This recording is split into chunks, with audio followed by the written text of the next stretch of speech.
Let's be honest, network troubleshooting can feel like just randomly guessing, but it doesn't have to. Today, we're going to transform that headache into a proper investigation. We're going to learn to think like a detective and solve the case, one clue at a time. So let's get into it. Ah, yes, the 4 words that can cause instant panic. We've all been there, right? That little pit in your stomach.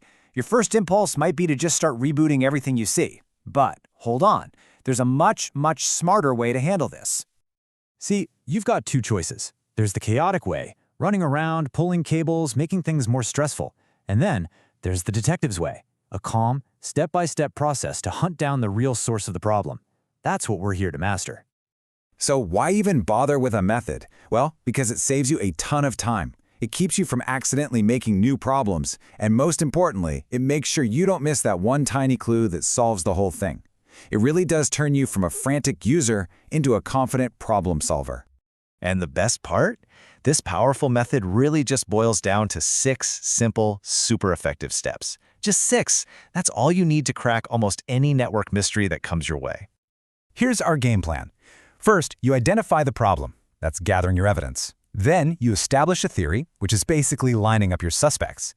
Next, you test that theory. Time to interrogate those suspects. Once you find the culprit, you implement the solution, you verify that everything is actually working, and finally, you document your findings. File the case report.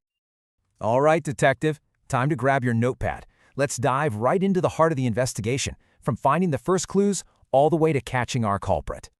Step 1 is all about asking the right questions. You gotta be specific. Is it just one website, or is the entire internet down? Is it just your computer, or is everyone in the office having the same issue? This helps you define the crime scene. Then you do the obvious stuff, right? Check if the cables are actually plugged in. And you use a couple of basic tools. Ping, which is like shouting Marco to see if another computer yells Polo back, and ipconfig, which is like looking at your computer's own network ID card. So once you've gathered some initial clues, you move on to step 2. You line up your suspects. What this means is you make a list of what could possibly be causing the problem.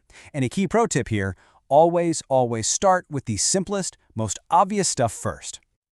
And here they are, the usual suspects.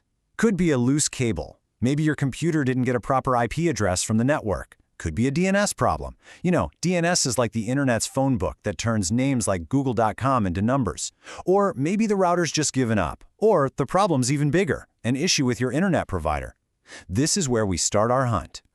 Now for step 3, it's interrogation time. You have your list of suspects, and now you have to test each one systematically. The goal here is simple. Either prove a theory is correct and you've found your culprit, or prove it's wrong, clear their name, and move on to the next suspect on the list. And here's exactly how we do that. Worried about DHCP? Run ipconfig. If you see an IP address that starts with 169.254, that's a dead giveaway. It's your computer screaming, "Hey, I couldn't get a real address."